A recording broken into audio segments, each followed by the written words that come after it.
Noite a todos. É com um enorme prazer que apresento hoje o programa intitulado Saúde Mental e Políticas Públicas e tenho como minhas convidadas duas pessoas que eu adoro, a Rosana Zanella e a candidata a vereadora, que é um orgulho para mim, já era e agora ainda mais, Soeira Celestino. Uh, vou pedir, porque quero muito ouvir ambas e estou muito curiosa com muitas questões que tenho para pôr à Soeira, mas antes de mais vou dar as boas-vindas à Rossana e vou dar a oportunidade dela também vos cumprimentar. Rossana, a palavra é tua. Abre o micro. Boa noite a todos, boa noite, Silvia, muito obrigada pelo convite, boa noite, Soeira, um prazer estar aqui novamente, e é um tema muito importante, saúde mental e políticas públicas, né? Nós temos visto tantas coisas acontecerem,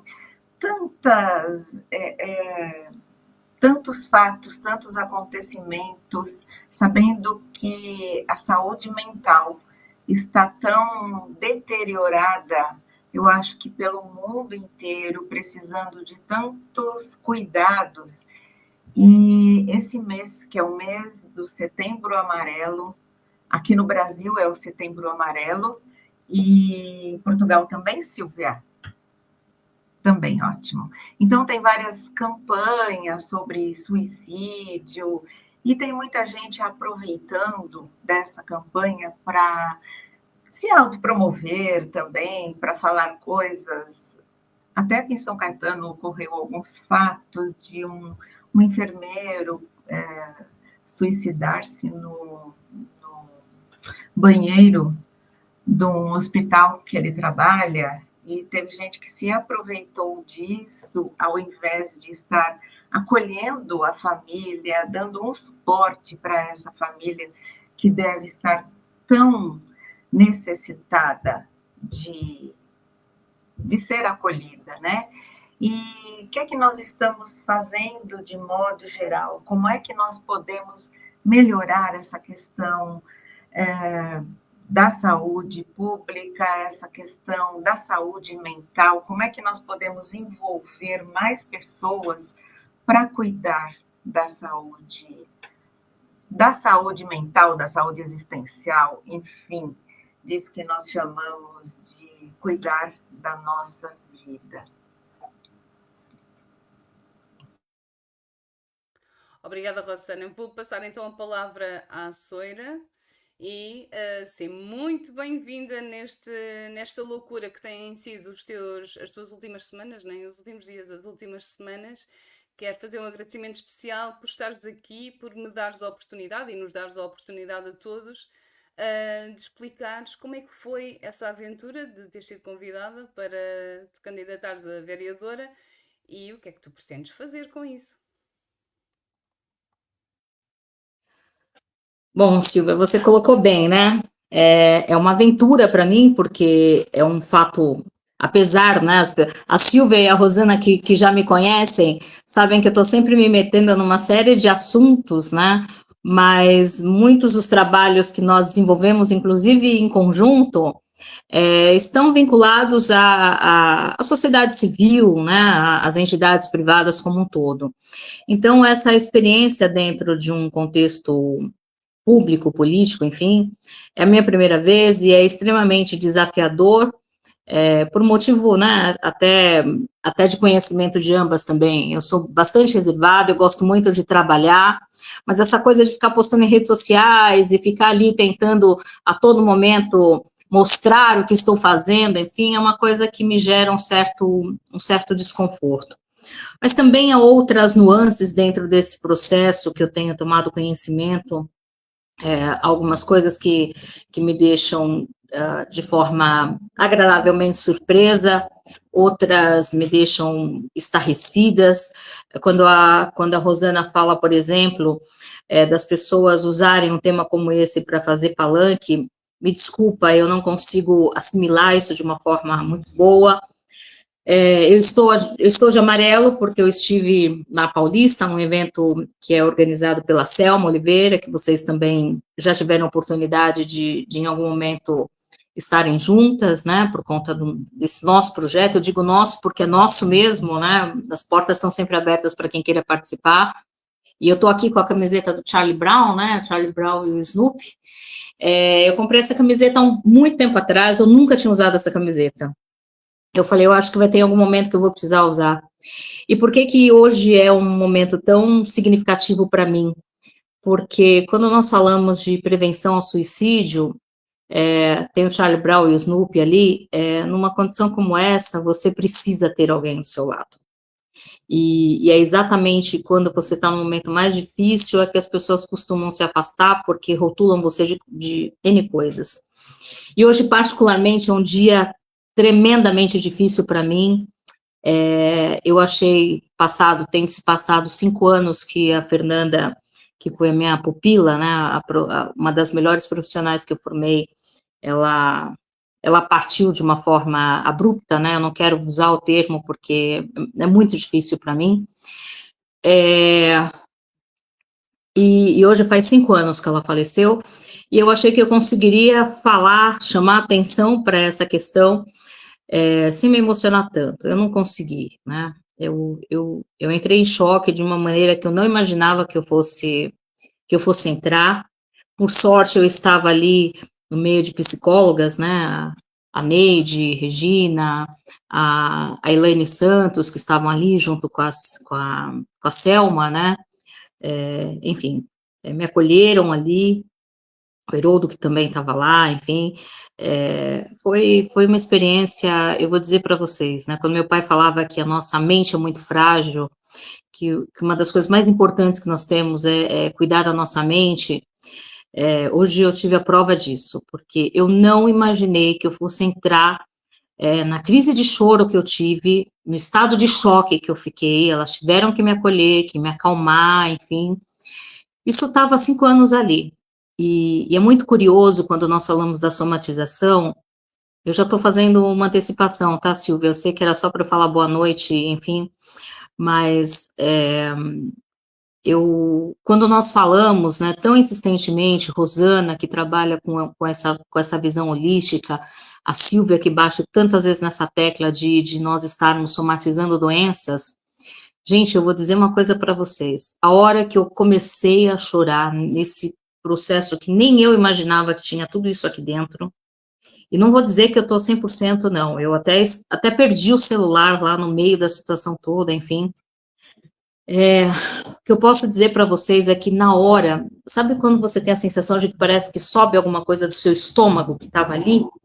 Né? Eu tenho sentido muitas dores de estômago, gente, é uma coisa, não sei, não tem como explicar, né? Aquilo saiu dali, eu falei, isso estava guardado, né? De uma forma que eu não consegui imaginar. Eu achei que eu conseguiria falar sobre o tema de uma maneira muito, muito tranquila, né? Digamos, tendo se passado 5 anos, não sem dor, mas de uma forma pelo menos controlada. E, gente, eu não, assim, não conseguiria imaginar que eu teria uma reação tão pesada como eu tive, e assim, a ponto de fisicamente ter me afetado, né?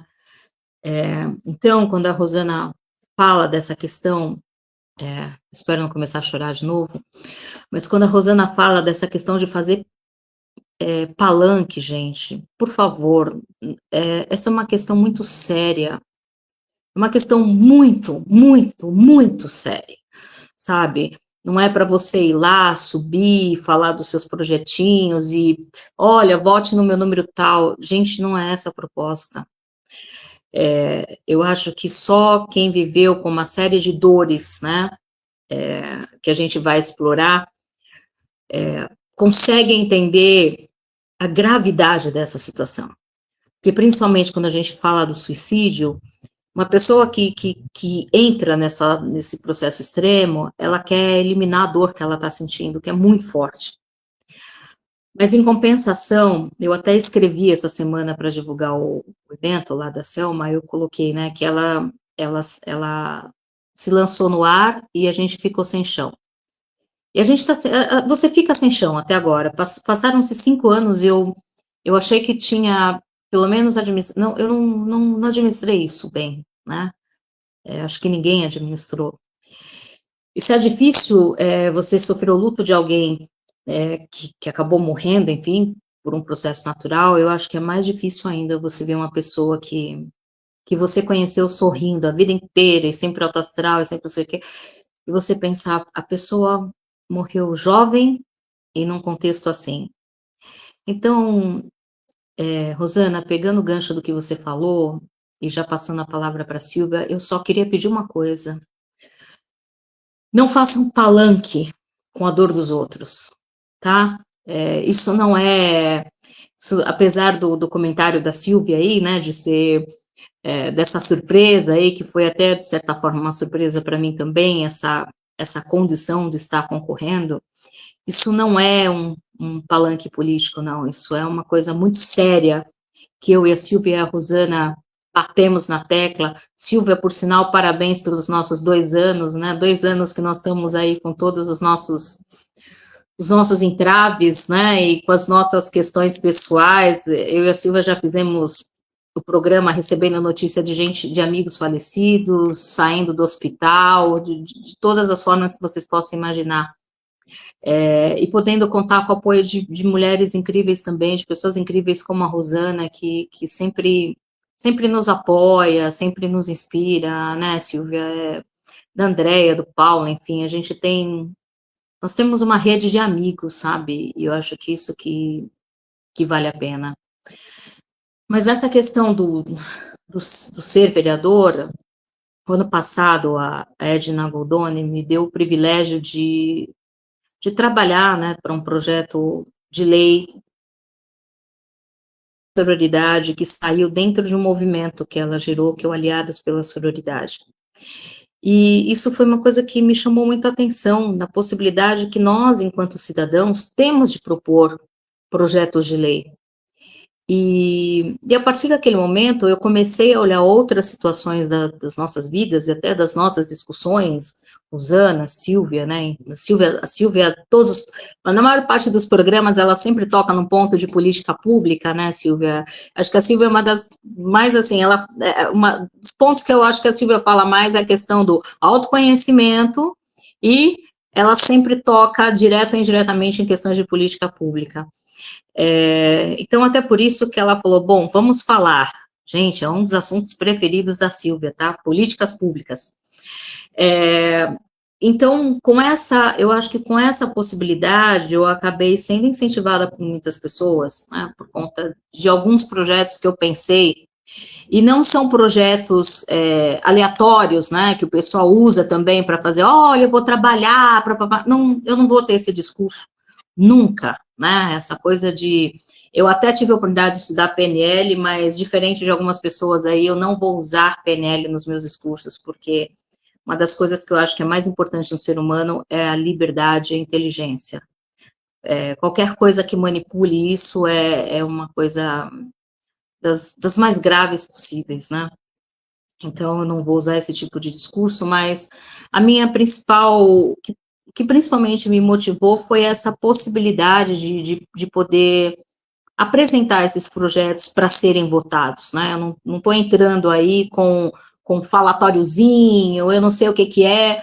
Não, os projetos são realidades que eu conheço, são realidades que eu vivencio, não estou inventando a roda, são coisas que ou existe uma lei, mas ela não é aplicada, ou existe uma norma e ela tem muito ainda que ser trabalhada, ou então a norma não existe, né? A verdade é essa.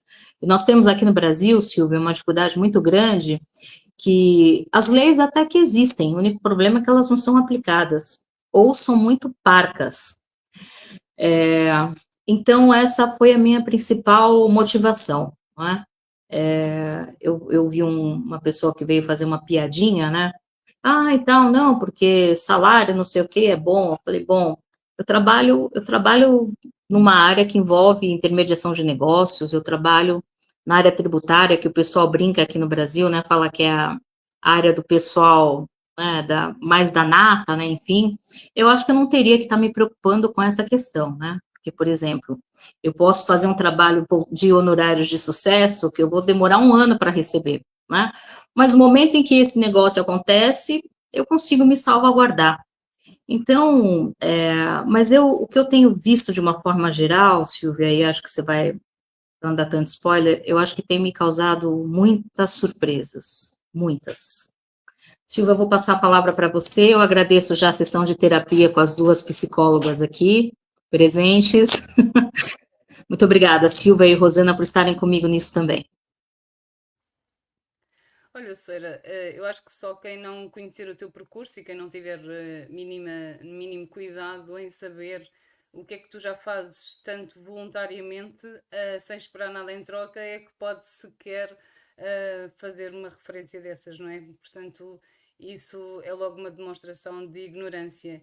Independentemente de tudo, eu considero e cada vez mais que todas as ações, todas as funções que nós tenhamos e que possam ter benefício, não só num lucro monetário, mas sim no lucro de saúde e de bem-estar social, devem obviamente ser remuneradas, não é? Porque se nós despendemos o nosso tempo, o nosso empenho, a nossa preocupação e são situações que muitas vezes também nos afastam da nossa família e do nosso seio particular, portanto, nós estamos a exercer uma função e, portanto, nós devemos sempre ser remunerados pela função que estamos a desempenhar.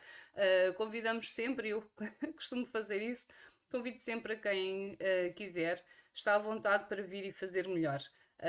Portanto, todas as pessoas são livres para o fazer, é sempre muito mais fácil apontar o dedo do que calçar os nossos sapatos e tentar com as mesmas condições fazer melhor, porque nós quando estamos numa situação como será a tua, não é? De política pública, de possível vereadora, que espero que se concretize, como todas as pessoas saberão, nem tudo vai depender de ti, não é? Porque, como tu disseste bem, muitas coisas até já estão feitas. Existem alguns entraves que fazem com que não sejam postas em prática e, como tu também disseste, não vais inventar a roda, portanto, alguns entraves permanecerão porque não dependerão de ti. Isso não invalida que tu, enquanto conhecedora, enquanto alguém que já o faz constantemente e não como forma de aparecer, mas de uma forma constante, aquilo que nós fazemos, eu até considero que são políticas públicas, não é? Porque nós estamos a fazê-lo voluntariamente, gratuitamente, disponibilizando-nos para a sociedade e para, de alguma forma, informar. E queria pegar nisto também, porque há pouco falaste da questão de somatizar, das dores de estômago que tens. As pessoas têm algumas ou falta de informação ou desinformação e nós precisamos de estar informados para podermos tomar decisões corretas para nós e para aqueles que nos rodeiam. E na saúde mental é muito importante nós também estarmos informados, não só dos direitos que nós temos, mas principalmente, e vou voltar a tocar na mesma tecla, a nos conhecermos a nós. Quando nós sabemos que, por exemplo, nós temos muitos neurónios noutros órgãos do nosso corpo, não temos só no cérebro, não é? Rosana, ela está a concordar comigo.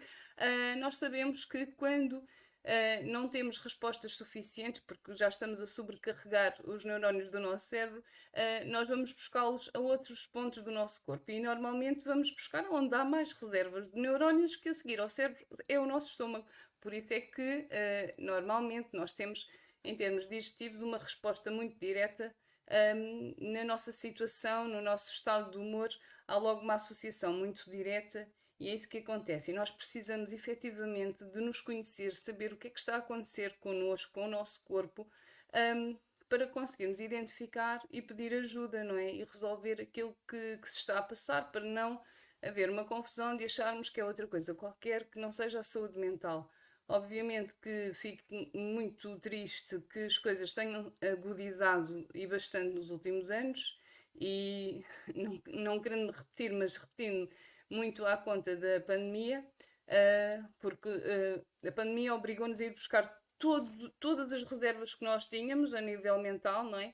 Todo o nosso equilíbrio e, portanto, toda a gente, aquilo que tinha guardado, aquilo que tinha armazenado, ficou tudo gasto e, portanto, todas as fragilidades vieram ao de cima. E, portanto, infelizmente, por um lado, mas foi necessário realmente chegarmos a este ponto para finalmente alguém de cima, alguém do poder, porque realmente teve um impacto social tão grande que foi mesmo obrigatório olharem para a saúde mental e perceberem o impacto que tem e a importância que tem, que isto não é só andarmos aqui, como às vezes as pessoas dizem que uma consulta de psicoterapia é uma conversa, as pessoas desvalorizam ou tentam desvalorizar aquilo que nós fazemos e passarem a perceber que afinal a psicoterapia é muito importante e que nós beneficiamos todos. Às vezes, em tom de brincadeira, também costumo dizer a alguns pacientes que tenho que se eles têm noção que estão a fazer psicoterapia, porque quem devia estar a fazer psicoterapia ao pé deles não o faz, não é? Eles têm que fazer em vez de um familiar, em vez de um patrão, em vez de um vizinho que devia ter feito e não o faz, e portanto a pessoa é que tem que recorrer. Mas o que é facto é que pelo menos essa pessoa recorre, e ainda bem, porque quando nós o fazemos já estamos a demonstrar que estamos a fazer alguma coisa por nós e que estamos a cuidar-nos. E esta noção é muito importante. E esta noção também só nos chega, ou só. Eu tenho visto ultimamente, às vezes até pronto, de uma forma também um bocadinho exagerada, porque já é por tudo e por nada, mas antes disso é mais fácil a trabalhar isso do que o contrário. As pessoas identificarem que aquela pessoa está a ter um ataque de pânico, aquela pessoa está com ansiedade. E nós já conseguimos ver isto muito regularmente e as pessoas conseguirem identificar e perceberem que efetivamente, porque já vão sabendo do que se trata e já vão percebendo que aquilo não é uma futilidade, que aquilo não é um disparate e já conseguem ir identificando algumas questões de saúde mental que se percebe que tem realmente impacto não só pessoal, mas social. Nós vemos as famílias que têm pelo menos uma pessoa com alguma alteração em termos de saúde mental e sabemos que basta um elemento da família não estar bem para afetar todos. Portanto, acho que o teu trabalho é muito necessário. Fico muito feliz que alguém que esteja tão dentro do assunto, que se preocupe tanto com o assunto e que dê tanto de si neste tema, que pelo menos no Brasil, aqui ainda não estás cá, mas pelo menos o Brasil te tenha a ti para o representar. Obrigada, Ceira. E agora passa a palavra à Rosana. Diz-me tudo. É muito importante, Silvia, o que você falou, né? Cuidarmos da saúde mental e como isso vem se deteriorando de um tempo para cá. E da pandemia para cá, muitas coisas aconteceram e vêm acontecendo, e ainda nós não sabemos exatamente até que ponto isso ainda vai nos afetar. Está nos afetando, já nos afetou e ainda tem muita coisa. Por isso é tão importante isso que a Silvia falou do autoconhecimento, do nos conhecermos, do fazer sim terapia, mas também é muito importante a rede de contato que nós temos, quem é a rede de apoio que nós temos, né? Porque, ok, eu vou fazer terapia, eu tenho a minha psicoterapeuta, meu psicoterapeuta, mas aí, de repente, eu preciso de alguém para conversar agora, e não dá para conversar com o psicoterapeuta naquele momento. Quem é que eu tenho naquele momento que dá para conversar?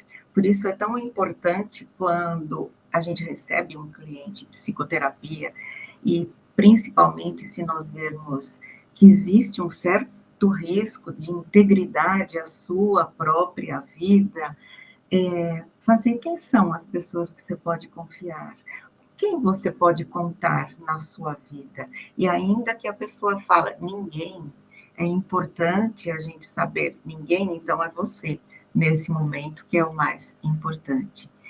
E como é importante que nós tenhamos, assim, políticas públicas e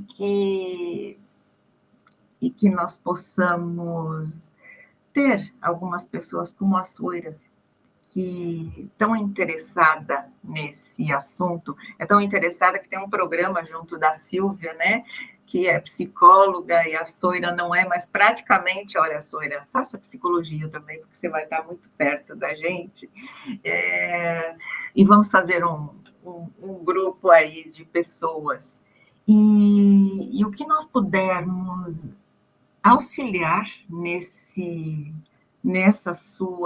seus projetos, você pode contar com a gente também, né? E são tantas as questões, na escola, uma coisa que vem crescendo muito aqui é a questão do bullying, como isso é crucial nas pessoas, nos estudantes, nas empresas, e como as pessoas, às vezes, parecem que, por não se conhecerem, fiquem tão abatidas com essas questões, né? E tem tanta coisa que acontece na nossa vida, no trabalho, em casa, na família, com os amigos, que se nós formos realmente cair em cada uma dessas coisas, nós estaremos sempre num grande buraco. Mas o que é que nós fazemos com o que fazem com a gente? Né? Como é que nós temos resiliência? Como é que nós vamos ter resiliência com isso?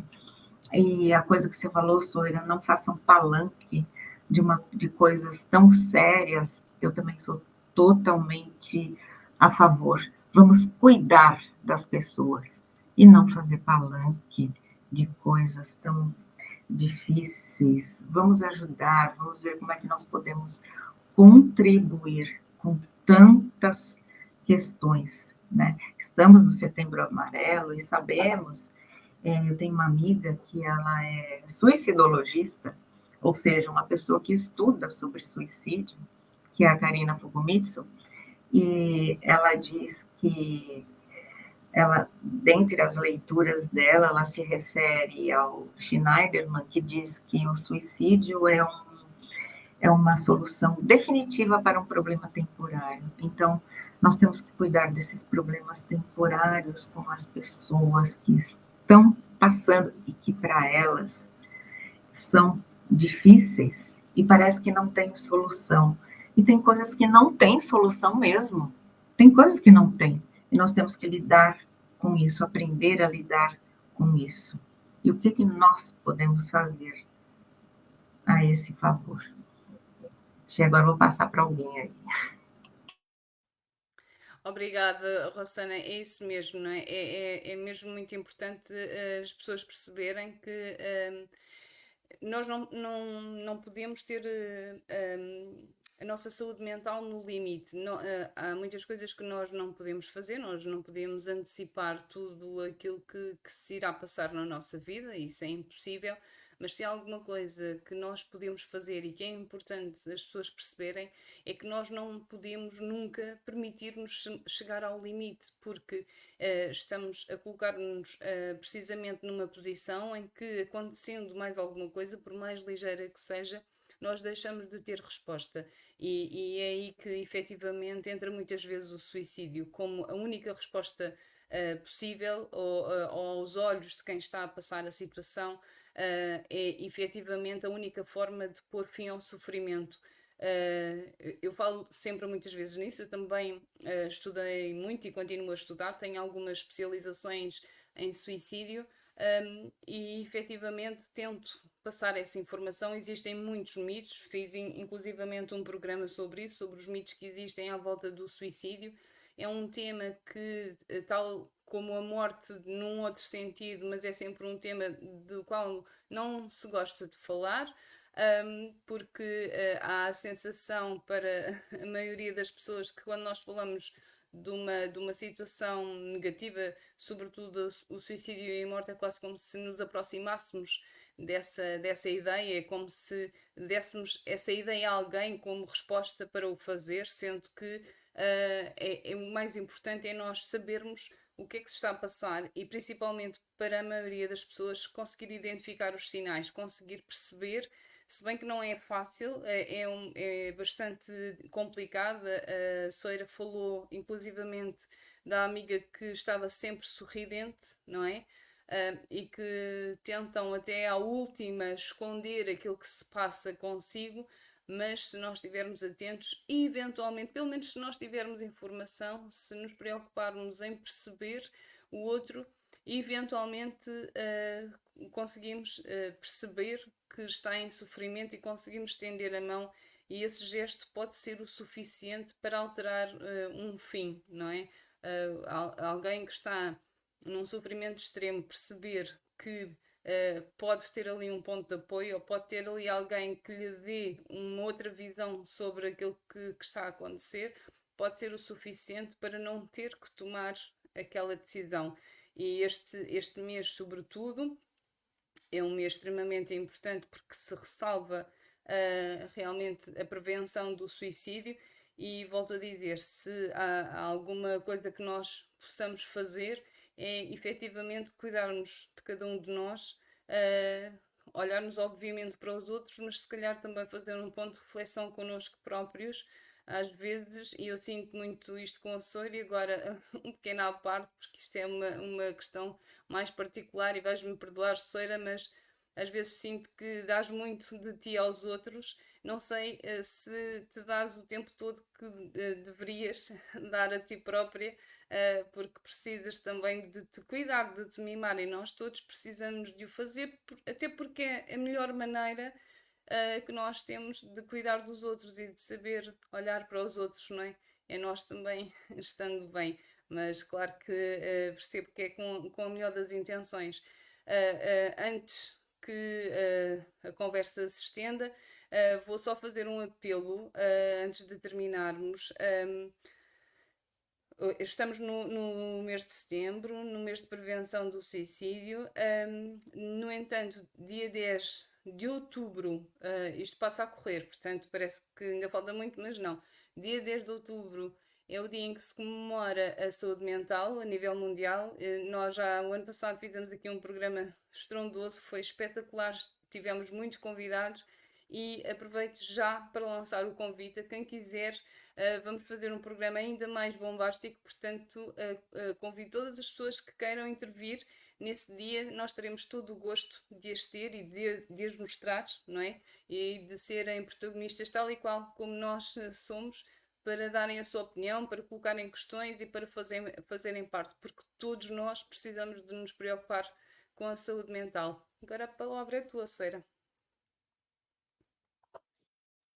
Bom, meninas, eu ouvi tudo o que vocês disseram, nós já conversamos muitas vezes sobre inúmeros aspectos, e quantos programas diferentes aí nós já fizemos, né, Silvia, sobre tópicos distintos, mas no final, Rô, você que trabalha com essa questão holística, né, você entende isso com bastante propriedade também, e se puder até falar um pouquinho também, eu agradeço, mas o fato quando qualquer uma das políticas públicas que eu venha a desenvolver, e que tenho projetos também, como a questão do empreendedorismo, a questão da educação, a questão da cultura, a questão da diversidade e inclusão, nós sempre vamos entrar no campo da saúde mental. Porque, assim, eu e a Silvia fizemos uma vez um programa, eu até citei uma história do meu pai, que se ele não tivesse um autoconhecimento e uma autoconfiança muito grande, ele não teria o olhar que ele tinha de empresário para as questões dele. Então, por exemplo, quando você fala da questão do empresariado aqui no Brasil, e Rosana conhece essa realidade, porque ela deve ter visto também, e principalmente quando nós olhamos para os pequenos e médios empreendedores, nós vemos, por exemplo, a disfuncionalidade de algumas ações em função exatamente de uma questão que passa por saúde mental. Porque, por exemplo, nós temos uma dificuldade e aí eu vou usar um contexto um pouco enquanto contador, mas para deixar isso figurado, as pessoas não conseguem separar o que é a pessoa física da pessoa jurídica, não é? Elas misturam tudo ali. E por que elas misturam tudo? Porque elas não conseguem distinguir o que é o negócio e o que é a vida pessoal. Então, você vê as dificuldades que os computadores enfrentam, do cara ir lá fazer a compra do mês e lançar na empresa, mas não porque ele está fazendo isso por maldade, mas por desconhecimento, por não ter essa visão de que são coisas distintas. Aí ele olha e fala, mas o que que é isso daqui? Não, isso daqui é minha compra. Não, mas a compra do mês você não pode, né? Não, você tem que saber, aprender a segregar isso, né? A questão da falta de planejamento, vamos fazendo as coisas ao léu, mas eu sou assim, então vamos lá no repente. A questão também que, por exemplo, pegando o gancho da pandemia, houve um estudo que identificou que as empresas, pequenas e médias empresas que estavam um pouco mais saudáveis, elas tinham caixa para 40 dias. Então, o que que isso quer dizer? Que se você não tem uma mentalidade de empresário, a mentalidade do empresário é o quê? É olhar para a continuidade do negócio. Você vai pegar o dinheiro da sua empresa e, ao invés de reinvestir, você vai começar até chegar num ponto, obviamente, de equilíbrio, de que se você tiver um lucro e puder tirar daquele lucro para usufruir de forma pessoal, né, como retirada de prolabore, enfim, isso não vai afetar o seu negócio. Eu já cansei de ver situações, principalmente nos pequenos e médios, onde eles começam a gerar lucro na empresa, que é o momento onde eles têm que investir mais e captar novos clientes, enfim, o pessoal compra carro importado, comprar casa na praia, comprar um iPhone para o filho, enfim, você vê uma série de coisas que isso está vinculado ao quê? A uma falta de equilíbrio emocional, né? Se ele tivesse um autoconhecimento, uma autoestima equilibrada, ele ia saber que a prioridade é o negócio. Não tentar mostrar para o outro, né? Porque eu e a Silvia até ficamos de fazer um programa sobre esse tema, que é você valida a sua vida ou você está sendo validado pelos outros, né? Ou seja, você está buscando a validação dos outros. Então, você fala assim, mas isso não é importante para o empreendedorismo. Se você não tiver uma série de mudanças, se você não se autoconhecer, se você não identificar, por exemplo, os seus problemas, como é que você, num pico de ansiedade, vai saber esperar o momento certo para investir, enfim, né? Então, tem essa preocupação. Quando você fala da questão da educação, tem uma série de fatores aí que envolve tudo isso que vocês trouxeram. Tem a questão do bullying, a dificuldade de aprendizado, a dificuldade de relacionamento, a dificuldade do professor em lidar com essas novas mentalidades, porque eu sou de uma geração, e conversando com os meus amigos da época de colégio, lá nós estamos no colégio de freira, então a gente já tinha um certo medo, assim, das freiras, enfim, mas apesar de que, assim, eu estudei no colégio de freiras que elas não usavam hábito, para escândalo da minha tia, que é freira também, usava hábito, as freiras do meu colégio, elas usavam roupas normais. A irmã Mara até mais ousada, porque ela usava calça e usava um botãozinho da camisa assim aberta. Amo a irmã Mara, enfim, ela está viva até hoje. Mas nós somos de uma geração que fomos educados para sermos extremamente obedientes, não é? Então, era muito mais fácil, eu acho, que você ter um controle em sala de aula desses alunos, enfim. Hoje nós vivemos uma nova realidade em sala de aula. Então, quando você fala de aspectos psicológicos, não é só para o aluno, é também para o professor que está educando aqueles alunos, né? A Silvia trouxe algumas pessoas que trabalham com saúde mental para contar suas realidades trabalhando como saúde mental, com a saúde de uma forma geral, e eles falarem sobre os seus impactos na saúde mental. Então, tem uma série de questões, quando você olha na educação, que se aplica à saúde mental, né?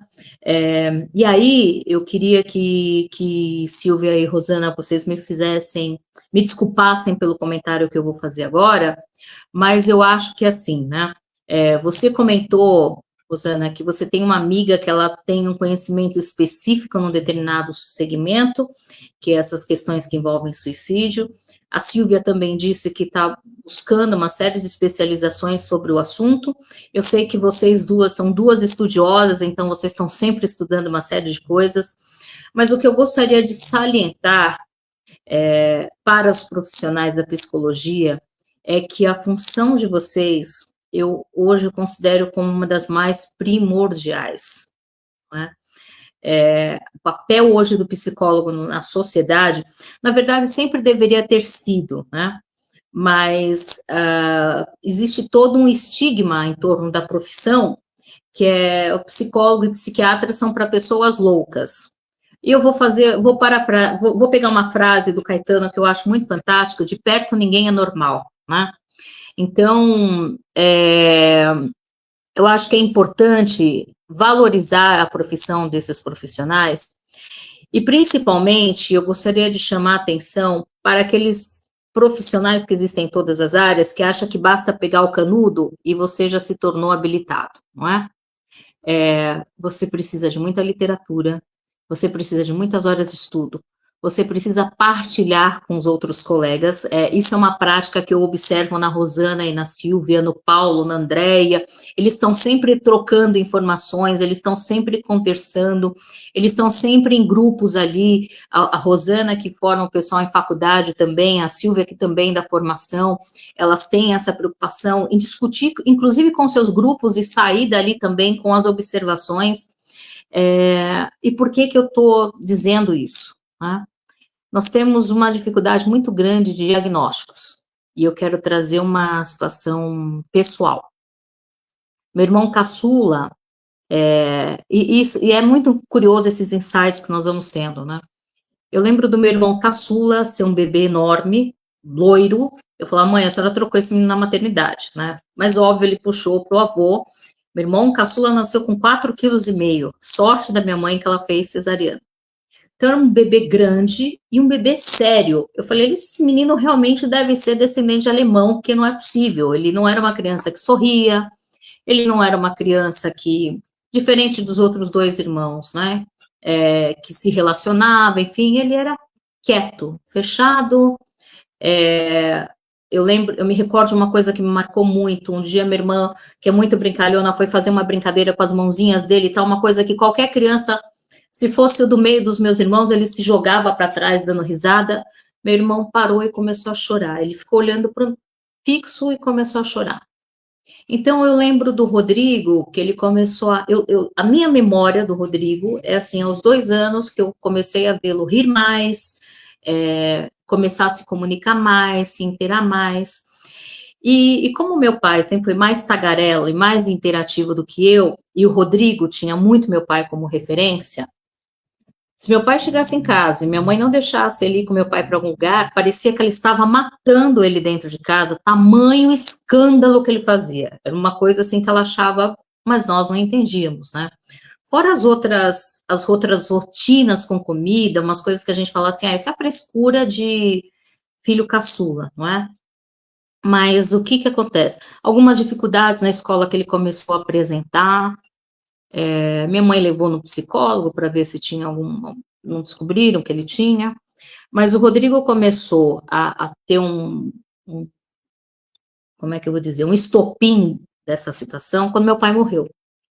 Meu pai morreu, o Rodrigo tinha 16 anos. E aí foi uma fase, eu paguei psicólogos experientes para o Rodrigo, eles não conseguiam identificar, ele é uma criança sem trauma, ele é um adolescente sem traumas, eu não consigo entender o que ele pode estar passando, enfim. Resumo da ópera, depois de passar por alguns profissionais, sem ter exatamente um diagnóstico, esse ano, uma médica, uma clínica geral que foi atender, ele falou, olha, eu preciso de um neurologista porque eu acho que tem alguma coisa no meu cérebro que não funciona direito, que eu não consigo assimilar algumas coisas direito, eu gostaria de investigar. E ela fez algumas perguntas e ela falou assim, ele falou, eu te fiz essas perguntas porque recentemente meu sobrinho, ele foi diagnosticado com autismo. E ela falou, e todas essas coisas que você está me dizendo, né, ela falou, eu vou encaminhar para investigar, mas tem muito, muito a ver com essa situação, não é?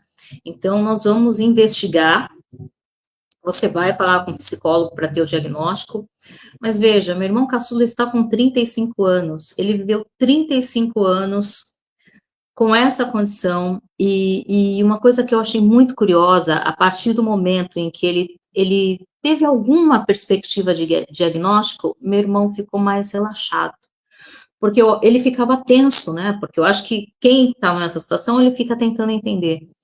Então, nós levamos aí 35 anos para ter uma suspeita de diagnóstico, né, e que agora tranquilizou mais meu irmão, eu comecei a estudar também sobre o assunto, né, ele também começou a estudar, então eu acho que foi muito bom para ele, porque ele começou a se entender.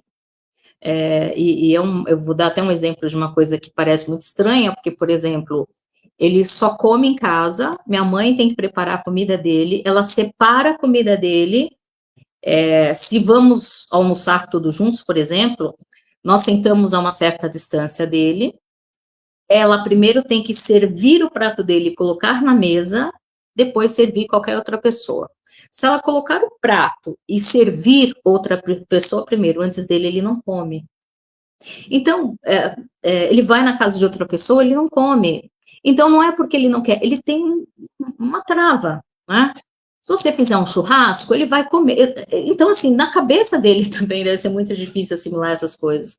Então, uma coisa que eu queria chamar muito a atenção, Silvia, quando nós falamos nessa questão e quando nós pensamos em políticas públicas, é na capacitação desses profissionais.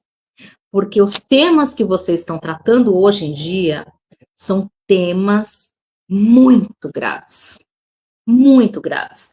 A Silvia trouxe essa fala também em um dos programas, quando nós falamos da questão das relações abusivas, né, e que é essa dificuldade de você identificar, que a pessoa que está sofrendo o abuso, né, ela tem essa dificuldade de entender que ela está num processo como esse. E no momento em que ela entende, ela tem dificuldade de encontrar um profissional que consiga olhar com a ótica dela.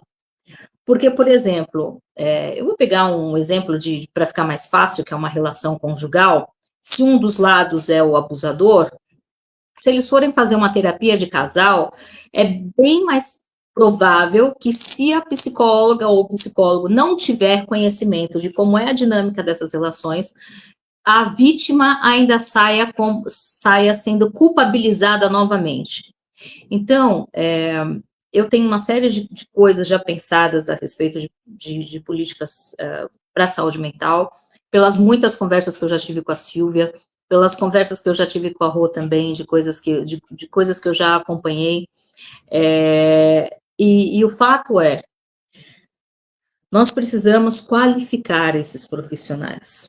Nós precisamos qualificar os profissionais. Eu não sei como é que é aí em Portugal, Silvia, mas a Rosana, ela está preparando profissionais para o futuro, mas eu acho que é importante que vocês se espelhem nessas mestras que estão conduzindo vocês enquanto alunos, que estão estudando até hoje, que se especializam até hoje, que participam de congressos. Olha a estante da Rosana lá atrás, cheia de livro, a da Silvia lá no consultório também. Então, assim, a profissão de vocês é a profissão, eu nem diria uma das, mas eu acho que é a profissão mais séria. Porque quando nós pensamos na questão de política, nós estamos falando aí de vamos abrir, vou usar o SUS, tá, Silvia, que é o nosso sistema de saúde aqui. Precisamos abrir mais vagas no SUS, precisamos de mais atendimentos no SUS, mas será que, se nós tratássemos primeiro a saúde mental, nós não teríamos menos gastos com as somatizações de doenças, não é? Que são esses aspectos mentais não trabalhados. Então, assim, quem quiser conversar comigo sobre outros aspectos, eu tenho uma série de outros pontos, eu também não quero me estender mais, porque eu quero que Rosana e Silvia falem, mas, em linhas gerais, eu penso que, quando me perguntam sobre a questão das pautas, eu sempre falo assim, olha, qualquer uma dessas pautas, elas vão depender de uma só, saúde mental. Rosana, eu vou aproveitar para pedir para dizer as tuas últimas palavras de hoje aqui no nosso programa, dás a tua opinião e despedir-te, pode ser? Obrigada. Claro. Soira, você levantou muitos pontos agora nessa sua fala. Você levantou principalmente um ponto muito importante, que é a qualificação profissional, né? Eu sempre digo para os meus alunos, você entrou na psicologia, você não sai mais, porque você precisa, para sempre, participar de congressos, participar de cursos, pequenos cursos, rodas de conversa, grupos de estudo, você precisa de tanta coisa.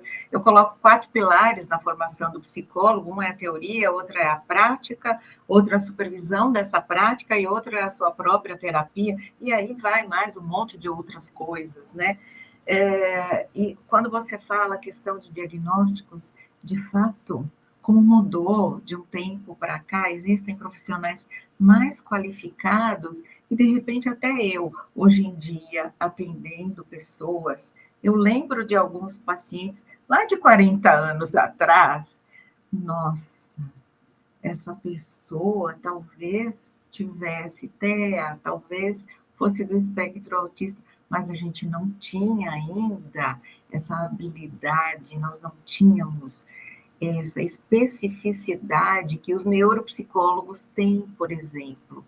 Então, eu digo para os meus alunos, estudem bastante neuropsicologia para apurar um pouco esses diagnósticos. E cada vez vai surgindo mais coisas. E são tantas coisas, foi muito gostoso participar, e eu acho que nós ficaríamos 3 horas aqui falando sobre saúde mental. Sim, a saúde mental envolve corpo, envolve mente, envolve o mundo, envolve família, envolve escola, envolve trabalho, envolve tudo. E eu sou muito agradecida por poder falar um pouquinho disso aqui. E quantas coisas mais nós não teríamos a falar. E quando você fala, o meu irmão deu parece que uma relaxada quando ele soube do diagnóstico, quer dizer, ufa, é isso que está fazendo com que eu me comporte, com que eu pense de um jeito diferente de todo mundo. E que não é problema nenhum pensar. É simplesmente, sabe, não é diagnosticar e botar o rótulo, não, e agora, que bom que eu sei e o que eu posso fazer com isso e o que a família pode fazer com isso. E tá aí, Soira, um bom caminho para frente para você. Eu espero que realmente você tenha bastante trabalho nos próximos 4 anos. Obrigada. Obrigada, Rossana. Vou aqui tocar em alguns pontos antes de passar a palavra para a Soira, para depois ela se despedir de todos. Aquilo que a Rossana, a partir do comentário da Soira, disse é muito importante. Aquilo que o irmão da Soira precisou foi de se sentir enquadrado, não é? Socialmente, de alguma forma normalizar aquilo que sente. Nós precisamos muito de entender aquilo que se está a passar connosco, por isso é que no meu caso passo parte das sessões de psicoterapia a explicar o processo mental, porque as pessoas têm necessidade de o entender, de perceber o que é que se passa com elas e principalmente também de entenderem que é mais vulgar, é mais habitual outras pessoas sentirem e passarem pelas mesmas situações. Isto faz-nos não nos sentirmos esquisitos ou à parte ou diferentes.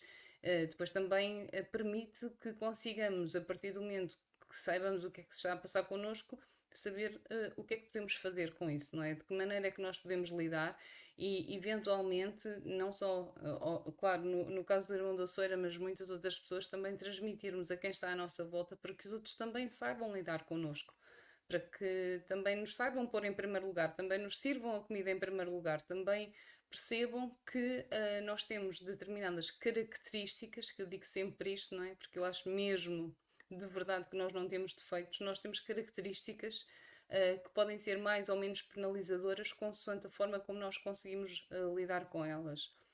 Depois também outro ponto que já falámos e eu vou só reforçar, não só, eu faço muito esta ponte como exemplo das questões financeiras e da questão da saúde mental, que pode parecer um bocadinho estranho mas eu costumo dizer, se eu só tenho 5 euros, nós temos euros aqui em Portugal, não é?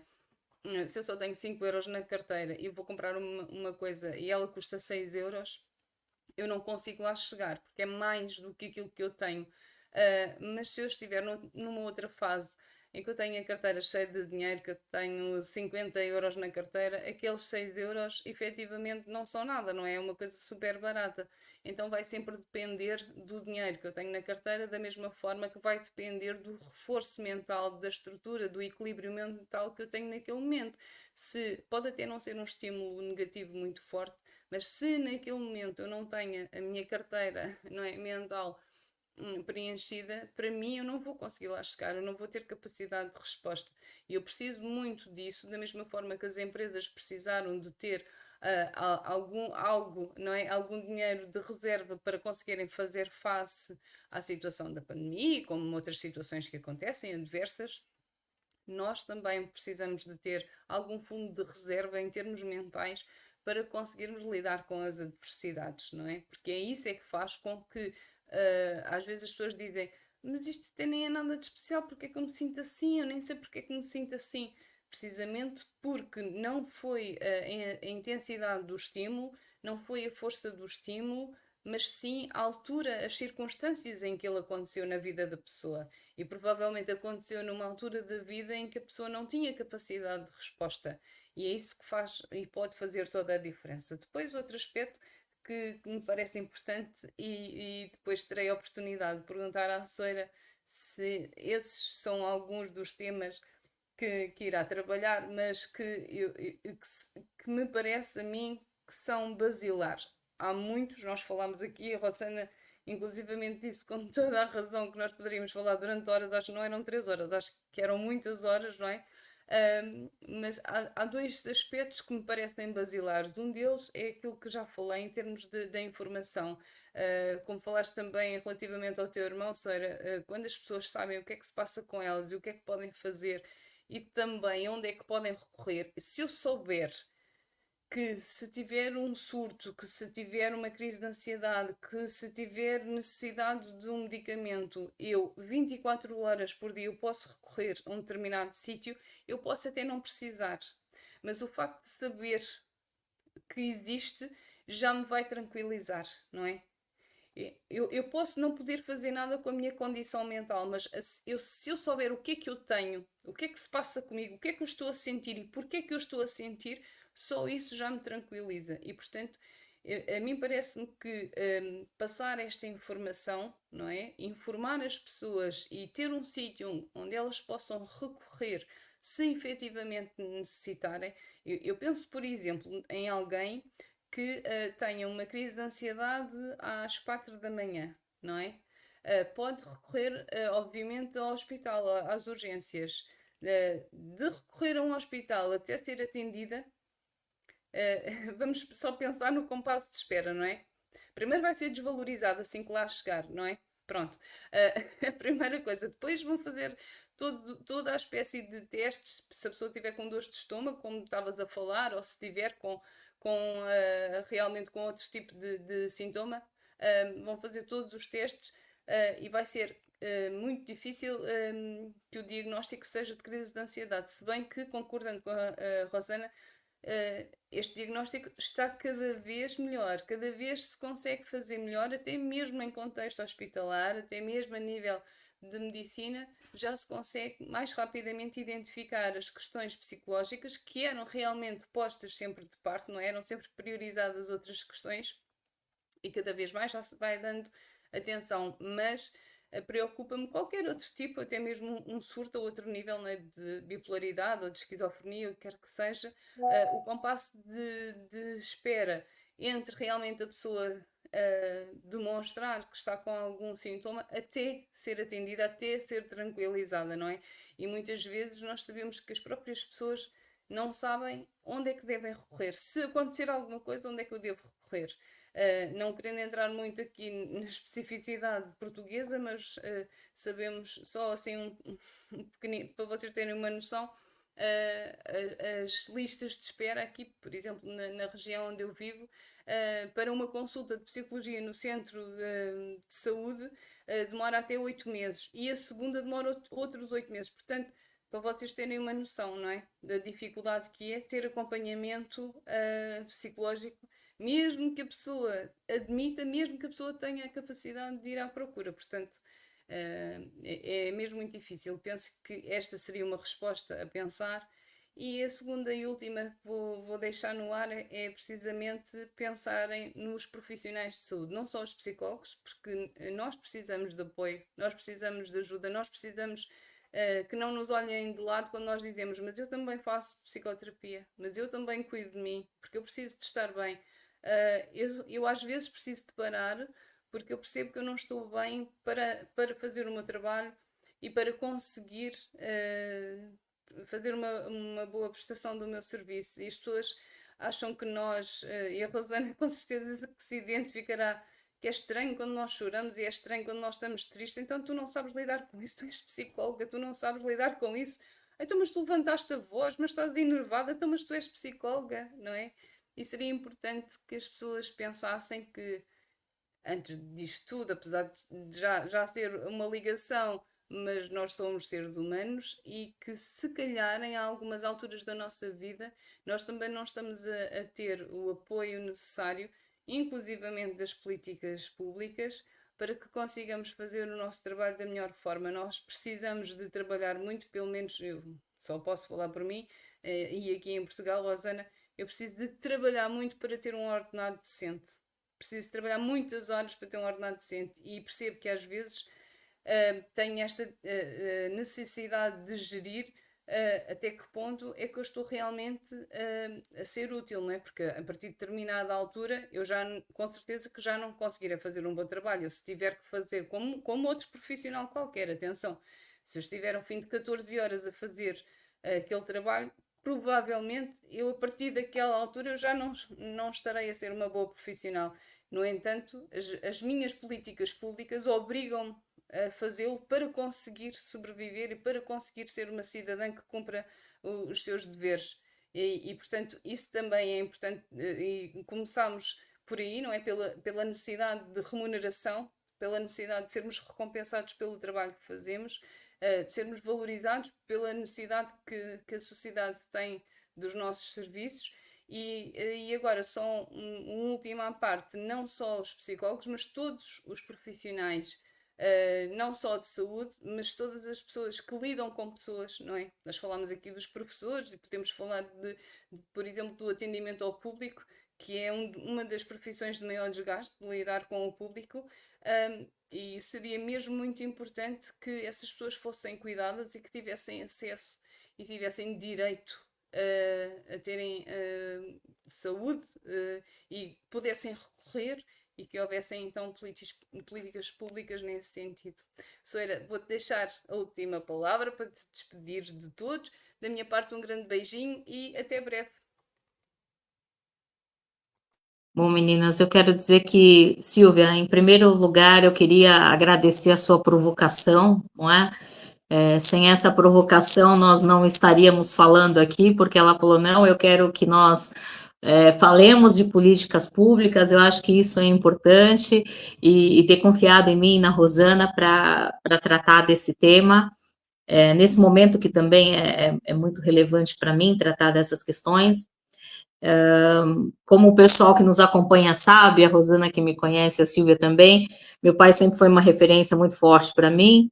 E quem já teve a oportunidade de assistir aquele filme Peixe Grande e Suas Histórias, meu pai era mais ou menos como aquele personagem ali, né? Ele usava muitas histórias, não é? E muitos ditados para nos educar, né? E uma das coisas que meu pai sempre me dizia, Silvia, é assim: um problema bem entendido é um problema bem resolvido. E você consegue entender bem o problema quando você vai na essência. O que eu observo de uma forma geral, principalmente quando nós falamos de políticas públicas, é que muitas dessas políticas são feitas, por exemplo, homens fazendo políticas públicas para mulheres. E eu recentemente vi um vídeo que eu dei muita risada, que engenheiros tentaram na década de 60 fazer um automóvel para mulheres. Então eles fizeram a cor rosa, estofamento com florzinhas, um espaço ali com kit maquiagem para elas, enfim. E óbvio que essas não eram as necessidades delas, e eles tiveram um problema maior ainda, porque os homens se recusavam a andar com as suas esposas nos carros, né? Resumo da ópera, em 3 anos, eles abandonaram o projeto dos carros femininos. Então, assim, é importante também falar da representatividade feminina dentro da política, porque as mulheres conseguem entender quais são as necessidades que elas de fato têm, não é? Óbvio que nós precisamos sempre do apoio dos homens, são eles que nos abrem as portas, e não é só a porta dos carros ou dos espaços, enfim, das casas, enfim, no sentido literal, mas as portas também nos ambientes onde nós vamos conquistando espaços, não é? Então, também é graças aos homens parceiros das mulheres que nós vamos conquistando os espaços.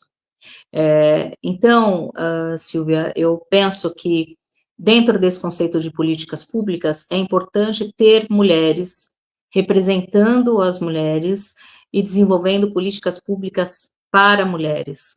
Agora, eu gostaria de chamar muita atenção para um ponto, não é? Nós devemos considerar, nesse momento de voto, uma série de questões, né? Meu pai sempre dizia também que um ser humano, ele tem valor, tem ser humano que tem valor e tem ser humano que tem preço. É importante entender se nós estamos agindo no momento de voto, colocando o nosso valor ou colocando o nosso preço, não é? Isso não só na questão do voto, mas mesmo na condução dos processos eleitorais. Eu acho que isso é uma coisa importante para ser averiguada, não é? Eu sugiro que também averigue quais são, se você está pleiteando votar em um candidato, né, no processo de reeleição, procure pesquisar quais são as ações que ele fez, procure buscar efetivamente informações sobre as obras, né, quando eu digo obras, é obras de uma forma geral, né, eu gosto do ditadinho, obras é que são amores e não boas razões, quem é que ficou no discurso e quem é que foi lá e fez, não é? Nós estamos hoje com essa coisa de redes sociais, então, nem sempre quem posta tudo nas redes sociais, de fato, tem entregue alguma coisa no dia a dia. Então, é importante também que olhem essas questões, não é? E também, tem uma coisa que eu tenho pensado bastante, a respeito de um assunto que talvez eu não queira colocar hoje, mas é algo que tem me incomodado nos últimos dias, mas eu acho que é importante entender como é que o nosso dinheiro está sendo gasto, né? Eu vou entrar só nesse mérito, porque eu não quero me aprofundar mais nessa questão, não nesse momento, mas, assim, tem outras coisas no candidato que precisam ser vistas, né? Eu andando pela São Paulo, não sei como é que é em Portugal, mas eu acho que a Rô deve passar a mesma coisa na cidade dela, eu vim pensando, eu que sou a favor de reciclagem, mesmo antes das pessoas começarem a fazer isso, porque minha mãe nos obrigava a fazer reciclagem e buscar lugares, né, onde a gente pudesse entregar, mas o fato é, pensando nas questões de meio ambiente, que tanta gente também usa como pauta, enfim, sujar a cidade, enchê-la de papéis, como já começou, a cidade está ficando emporcalhada de santinhos que estão sendo jogados e distribuídos por aí. E isso é uma coisa que também tem me feito pensar, não é? Sobre a efetividade desse tipo de propaganda, que não tem nenhum contexto ambiental, né? Porque as pessoas pegam, jogam nas ruas, e as ruas, assim, estão começando já a ficar emporcalhadas, não é?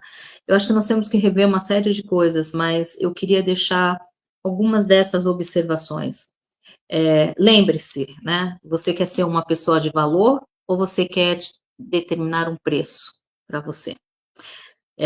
Você quer uma mudança daqui a 4 anos, né? Ou ganhar uns troquinhos, reclamar, passar sua procuração para alguém que vai administrar o caixa de uma das maiores cidades da América Latina, que é São Paulo. Você vai passar essa procuração para uma pessoa, porque a partir do momento em que você vende seu voto, você assinou a procuração, um cheque em branco, e a pessoa faz o que ela quiser. Daqui a 4 anos, você tem a possibilidade de ganhar mais uns troquinhos e chorar mais 4, se você não tiver suas necessidades atendidas. Então, eu quero deixar essas reflexões também. Eu acho que está na hora do pessoal começar a parar de pegar folheto, santinho, de candidato, e levar para votar, porque a pessoa não pesquisou antes. Então, aqui é assim, sabe, Silvia? Tem algumas pessoas que pegam os santinhos que o pessoal vai distribuindo, e aí fala, quem é que esse daqui? O que ele faz mesmo? Vai lá e vota. Não pesquisou antes, enfim. Então, assim, meu pai também dizia, cada povo tem um governo que merece. Então, veja o que vocês estão querendo de merecimento para vocês. Silvia, obrigada por essa provocação, como tantas outras que você já me fez. Um beijo enorme, amo você. Rô, muito obrigada por estar sempre junto comigo e com a Silvia, nos apoiando. Você esteve lá no nosso congresso de 10 de outubro do ano passado, já está intimada para esse também. Grande beijo para você, muito obrigada por tudo. Silvia, hoje você me convidou, então quem fecha o programa é você. Um beijo para todos que nos assistiram e muito obrigada pelo apoio de sempre, gente. Bom, eu agradeço muito, queria só deixar aqui uns apontamentos finais. Um deles é dizer, não tive a oportunidade, porque nós fazemos por não nos interromper umas às outras, que a minha frase preferida, que eu inclusivamente vou tatuar, e eu não tenho nenhuma tatuagem, mas vou tatuar, é precisamente essa, que visto de perto ninguém é normal, não é? Porque não somos mesmo. Eu, sem conhecer, e isto é verídico, sem conhecer essa frase, sem saber que existia essa frase na canção, costumava dizer às minhas colegas de faculdade, continuam minhas amigas hoje, que maravilhosas são as pessoas que nós não conhecemos de perto. E acaba por ser a mesma coisa, não é? Nós achamos sempre que é tudo maravilhoso até conhecermos a realidade dos outros.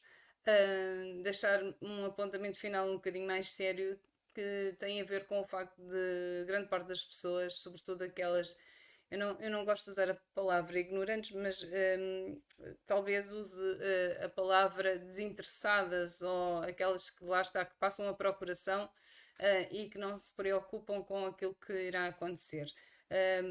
Gostava de lhes dizer àquelas que acham que não precisam de ir votar, que não vale a pena ir votar porque vai ficar tudo na mesma, aquelas que vão votar nos mesmos porque é igual votar neste ou naquele, pensarem e relembrarem-se que nós todos somos política. Quem diz que não se interessa por política é impossível, porque nós todos somos política, são os cidadãos que fazem parte da política, portanto é impossível nós não fazermos, e lembrarmos só, e deixo este pensamento que não é novo, mas que é importante relembrar, que nós, quando não tomamos uma decisão, já estamos a tomar uma decisão. Nós, quando não fazemos nada, nós já estamos a tomar partido, não é? Nós, quando não defendemos quem de direito, estamos obrigatoriamente, e sem querer ou não, inconscientemente ou não, mas já estamos a ir para o lado negativo. E, portanto, se nós temos uma ideia, mesmo que não tenhamos a certeza absoluta, mas se é a nossa ideia, se é a nossa convicção, se é a nossa vontade, então que a defendamos. E quando não temos a certeza, temos bom remédio, que é informar-nos um bocadinho melhor. Não é preciso ler os livros todos que eu e a Rosana lemos, mas pelo menos irmos informar um bocadinho.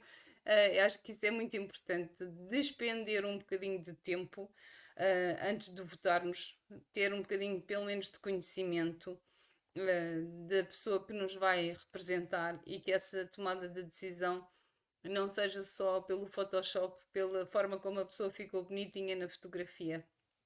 Um beijinho a todos. Pensem nisto. Quem não toma uma decisão já está a tomar uma decisão. Beijinho.